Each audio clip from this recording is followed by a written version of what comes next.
I was ready to quit, but one phone call changed my life forever. I hadn't eaten properly in 2 days. My business failed. My bank account was almost empty. I was too embarrassed to tell my parents. I didn't want anyone to see how broken I felt. That night, I stared at my ceiling for hours, thinking, maybe I'm not meant to succeed. But just as I was about to give up, my phone rang. It was my little sister. She said, I told my friends my big brother is the smartest person I know. I cried for the first time in years. That was the moment. I didn't quit. I got up, fixed my resume, and kept going. 3 months later, I got hired. 6 months later, I started again. And now I'm the CEO of my own company. Sometimes the only thing keeping us going is the voice that reminds us who we are. I was so poor, I used to tape my shoes just to survive winter. But then one moment changed everything. Every morning I'd walk 4 miles to class just to save bus fare. My classmates would laugh at my shoes. One day I slipped on the ice and tore my jeans. People pointed and laughed, except one guy. He helped me up and said, you don't deserve to be laughed at. Come with me. I didn't even know his name. He took me to a store, bought me new shoes, expensive ones. I asked why. He said, because someone did it for me once too. That moment changed me. I stopped hiding. I got a part-time job, studied harder, and stood tall. 2 years later, I saw a kid at the bus stop, same torn shoes. I smiled, walked over, and said, come with me. Kindness doesn't cost much, but it can rewrite someone's story forever. He thought he was doing the right thing, but he never expected what was inside that wallet. It was a rainy afternoon when 22-year-old James found a wallet on the park bench. He looked around. No one was there. Inside were cards, $600 in cash, and a photo of a smiling old couple.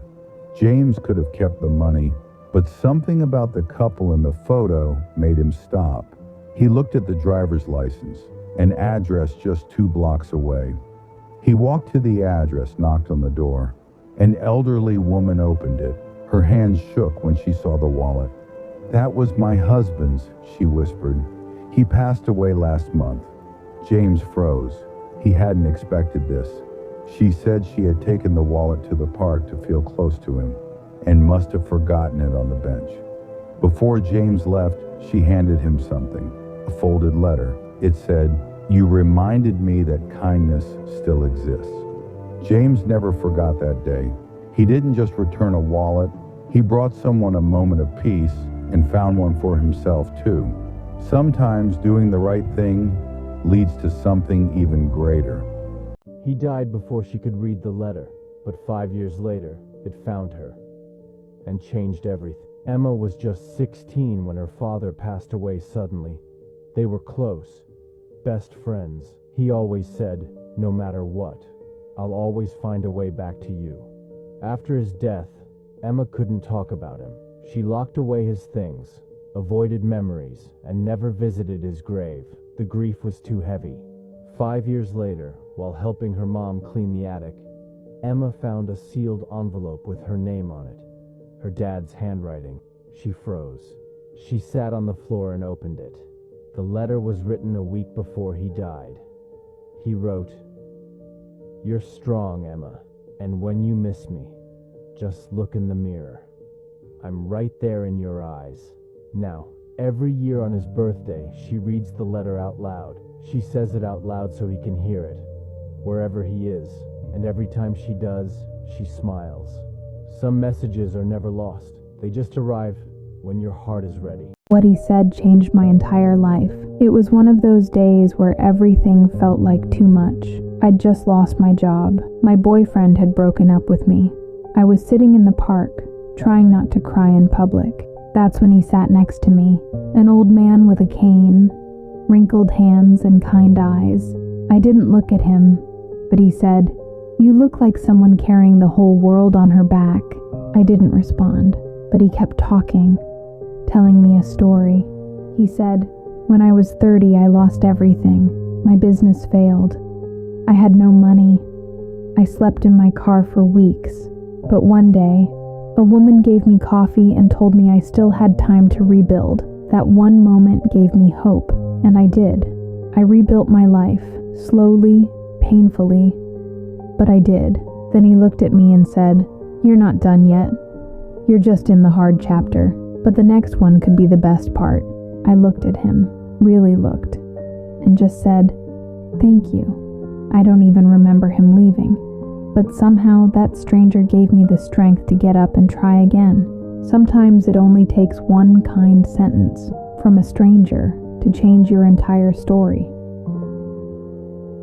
I was broke, alone, and sitting on a freezing bench with no clue what to do next. A 20-year-old man with messy brown hair, pale skin, wearing a gray hoodie and faded blue jeans, sat shivering at a city bus station at night. No jacket, just a backpack and empty pockets. He hadn't eaten in 2 days. He stared at the people walking by, laughing, talking, living. No one noticed him. His phone buzzed. Final notice for rent, eviction tomorrow. He let the phone fall to the ground. An old man stopped in front of him. He looked rough, with gray stubble, a long coat, and kind eyes. "You okay, son?" "I'm fine," he lied. The old man sat beside him and offered half a sandwich. "Eat," he said. They sat in silence. The boy ate slowly, holding back tears. "Why would you help me?" "Because someone once helped me the same way." The old man smiled. He handed the boy a card. It read, "Clean Start Foundation, second chances happen. Go tomorrow, say I sent you. They'll give you a place to sleep, food, and a shot." The boy looked up to thank him, but the old man was already gone, disappeared into the crowd. Next morning he went, nervously. The receptionist smiled when she saw the card. "You met Mr. Robert, didn't you?" They gave him a bed, clothes, food, and in a week a job interview. 6 months later, he had a small apartment and was working at a tech repair shop. I don't know where that old man went, but if he's listening, you didn't just give me a sandwich, you gave me my life back. Everyone in the building thought apartment 4C was empty, until the woman inside started screaming every night. Jacob, a 24-year-old delivery guy with curly black hair, tan skin, and a navy blue jacket, had just moved into apartment 4B, right next to 4C. On his first night, at exactly 2:03 a.m., he woke up to the sound of a woman crying. It was soft at first, but then it turned into desperate, painful screams. The next morning, he asked the landlord, "Who lives in 4C?" "No one," the old man replied. "That place has been empty for years." Jacob didn't believe him. That night, the screaming came again. This time it was louder, closer. He knocked on the door to 4C. No answer, but the air felt cold. The hallway darker. He pressed his ear to the door. Silence. He turned to leave, and the door creaked open behind him. Inside, the apartment was dusty, abandoned, and freezing. There were old photos on the wall.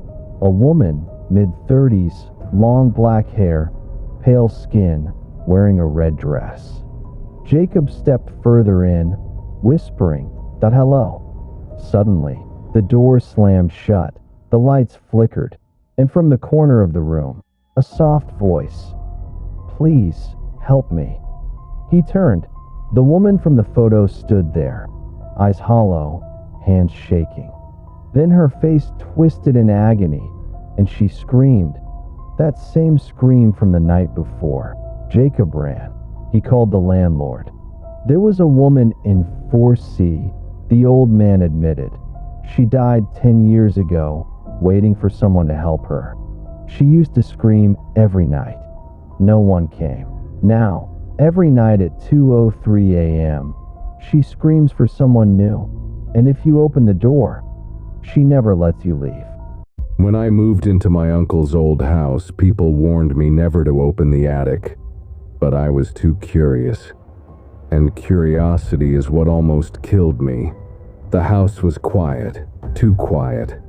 Creaky floorboards, dusty windows, and that strange smell like something old was rotting. The attic door had 5 locks, and still, something knocked from the inside every night at exactly 2:13 a.m.